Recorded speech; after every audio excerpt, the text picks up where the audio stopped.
जय श्री राधे कृष्णा दोस्तों। आज की कथा शिव जी की सेना। दो बलशाली राक्षस थे, हिरण्याक्षु और हिरण्याक्ष। ये दोनों भाई थे। उन दोनों ने देवों पर चढ़ाई कर इंद्रलोक को जीत लिया, मगर समय की गति बलवान है। हिरण्याक्ष एक नौका दुर्घटना में मारा गया और हिरण्याक्षु को नरसिंह देव ने मारा था। हिरण्याक्षु के मरने के बाद उसका बेटा प्रहलाद सिंहासन पर बैठा, मगर भगवान भक्त प्रहलाद को हिरण्याक्ष के बेटे अंधक ने हराकर उससे राज्य छीन लिया। अंधक ने प्रहलाद को बंदी बना लिया और स्वयं असुरों का राजा बन बैठा। अंधक के मन में देवों के लिए पुराना बैर था। उसने अपनी सेना की शक्ति बढ़ा ली और स्वयं अमरावती पर चढ़ाई करने की तैयारी करने लगा। इंद्र को ये बात पता चली तो वह चिंतित हो उठा। इंद्र जानता था कि अकेले देव इतने शक्तिशाली नहीं हैं जो अंधक और उसकी विशाल सेना का सामना कर सके। इसलिए इंद्र ने निश्चय किया कि वह मनु की प्रतापी संतानों को अपनी सहायता के लिए बुलाए। उस समय धरती पर दक्ष प्रजापति जैसे प्रतापी राजा थे। इंद्र ने नारद जी को बुलाया और कहा, नारद जी, तुम अश्विन कुमार और दक्ष प्रजापति के पास जाओ। देवों पर विपत्ति के बादल गिरे हैं। उनसे कहो कि इस युद्ध में वह हमारी सहायता करे। प्रजापति दक्ष की राजधानी महान नदी सरस्वती के तट पर थी। नारद और उनके साथी वहां पहुंचे। शाम का समय था। उन्हें पता चला कि इस समय दक्ष अपनी बड़ी बेटी सती और पत्नी वीरिणी के साथ सरस्वती तट पर घूमने गए हैं। देव ऋषि नारद ने सोचा, जरूरी काम है, महल में बैठकर प्रतीक्षा करने में विलंब हो जाएगा। इसलिए वो दक्ष से मिलने नदी के तट की ओर चल पड़े। कुछ दूर चलने पर ही उन्होंने एक तेजस्वी पुरुष को नदी के तट पर टहलते हुए देखा। उनके बगल में एक प्रौढ़ा और एक युवती भी चल रही थी। युवती की सुंदरता देखकर अथिरथ बोला, नारद जी, यह अप्सराओं में श्रेष्ठ युवती यहाँ कैसे आ गई?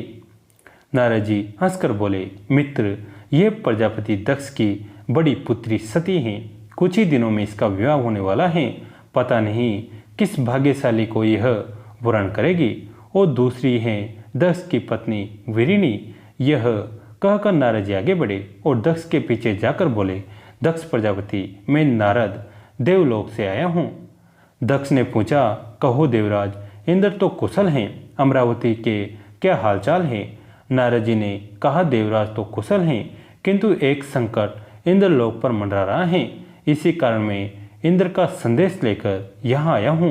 इसके बाद नारद जी ने अंधक के हमले के संभावित खतरे की बात बताते हुए कहा, देवता एक युद्ध में उससे हार चुके हैं, वह फिर आगे बढ़ता चला आ रहा है। दक्ष बोले, इंद्र की सहायता करना मेरा सौभाग्य होगा, मैं सेना सहित जरूर जाऊंगा। दक्ष की आशा थे जो मान गए। फिर नारद जी ने कहा, हमने धरती के दूसरे राजाओं को भी बुलाया है। आपकी नज़र में ऐसा कौन है जिसकी सहायता हमारे लिए जरूरी है?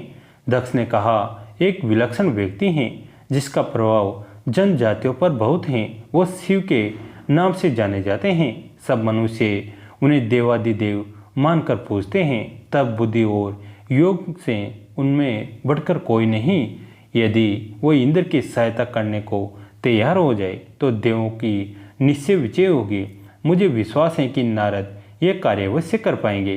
अथिरथ ने कहा। दक्ष ने मुस्कुराकर कहा, मैं नारद जी के गुणों को भलीभांति परिचित हूँ, पर तुम शिव को नहीं जानते।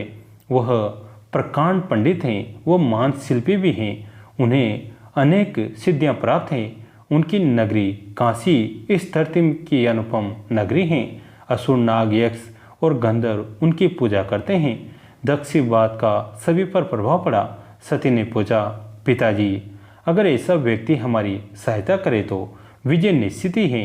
नारद जी ने शंका प्रकट की, मैंने शिव का नाम सुना है, मगर वह तो असुरों के पक्षपाती हैं। नहीं, ऐसा नहीं है। शिव देव और असुरों से अलग हैं। देव उनसे घबराते हैं, इसलिए उनसे अलग रहते हैं, मगर असुर बड़े चतुर हैं। असुर उनकी शरण में जाकर उनसे वरदान पाते रहते हैं, इसी से वे बलशाली बने। दक्ष ने कहा। सती ने फिर पूछा, देवों ने उन्हें प्रसन्न क्यों नहीं किया? ये सुनकर दक्ष गंभीर हो गए। बोले, देव अहंकार में डूबे रहे, मगर यह सत्य है कि यदि शिव प्रसन्न हो गए तो देवासुर संग्राम हमेशा के लिए समाप्त हो जाएगा। दक्ष को यह पता नहीं था कि उनकी बात का सती पर क्या प्रभाव पड़ रहा है। वास्तव में शिव की महानता सुनकर सती अनजाने में शिव की ओर आकर्षित हो रही थी। नारद जी ने दक्ष से कहा, प्रजापति, मैं पूरा प्रयत्न करूंगा कि शिव जी को देवों की ओर कर सकूं, मगर यह बताओ कि शिव कहाँ मिलेंगे? क्या हम काशी जाएं? दक्ष ने कहा, तुम काशी की ओर जाओ, क्या पता रास्ते में ही शिव मिल जाए। लोगों का यही कहना है कि शिव को मन में याद करो तो वह मिल ही जाते हैं। देवर्षि नारद ने अपने साथियों के साथ काशी की ओर प्रस्थान कर दिया। आगे एक घना जंगल था। सहसा एक जगह बहुत से स्त्री पुरुषों ने उन्हें घेर लिया। उनके हाथों में तेजधार वाले हथियार थे। दक्ष ने अपना एक सेवक रास्ता दिखाने के लिए उनके साथ भेजा था। उनका नाम था करंत। करंत ने उन लोगों से उन्हीं की भाषा में कहा, हम आपके मित्र हैं, हम महान योगी राज शिव के भक्त हैं, उनसे मिलने जा रहे हैं। शिव का नाम सुनते ही उन लोगों ने अपने हथियार नीचे कर लिए। फिर उनके मुखिया ने पूछा, तुम लोग शिव के पास क्यों जा रहे हो? नारद जी के मुखिया से कहा, हम पर भीषण आपत्ति पड़ी हैं, हम शिव की सहायता लेने आए हैं, हमें शिव कहाँ मिलेंगे? मुखिया ने कहा, यह तो मुझे भी नहीं पता, फिर भी मैं आप लोगों का संदेश बस्ती बस्ती पहुँचाई देता हूँ। हो सकता है कि शिव तक ये संदेश पहुँच जाए। और सचमुच हुआ भी यही। अगले दिन वे एक बस्ती में थे, तभी जय महादेव का नारा गूंज उठा। नारद जी ने देखा कि भागमर पने एक तेजस्वी पुरुष हाथ में त्रिशूल लिए चले आ रहे थे। उनके विशाल नेत्रों से इतना तेज टपक रहा था कि दृष्टि बरबस नीचे झुक जाती थी। उन्हें देखते ही सब प्राणियों ने जमीन पर लेटकर उन्हें प्रणाम किया। शिव आगे बढ़े और नारद जी के पास जाकर बोले, कहो नारद, कैसे आना हुआ? नारद जी ने हाथ जोड़कर कहा, भगवान, देवों पर भयंकर विपत्ति आ रही हैं, मुझे इंद्र ने भेजा है, आप ही देवों की रक्षा करें।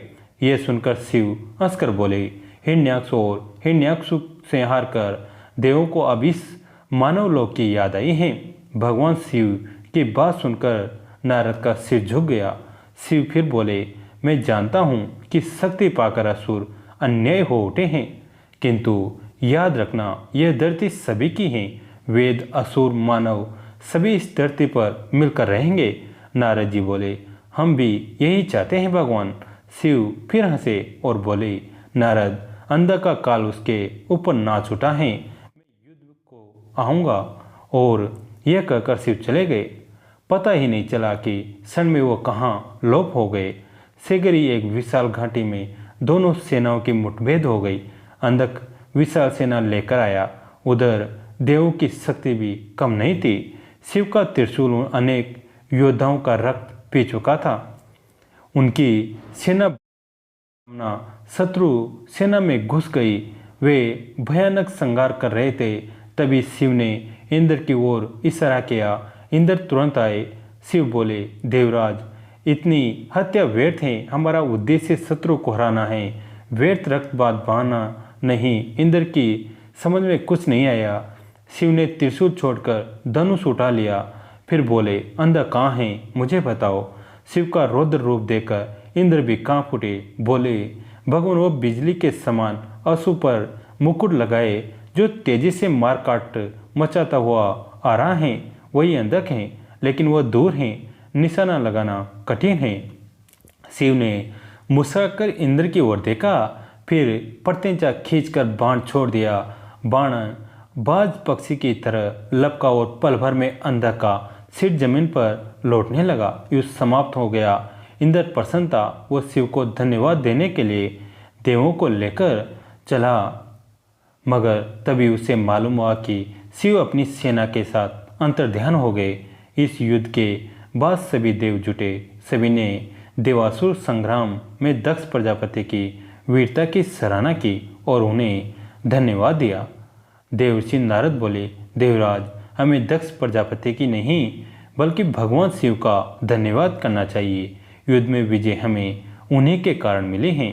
दोस्तों, कैसी लगी आज भगवान शिव जी की ये कथा, कमेंट में ज़रूर बताइएगा और वीडियो को लाइक कीजिएगा और इस कहानी को अपने दोस्तों के साथ, फैमिली के साथ शेयर जरूर करें।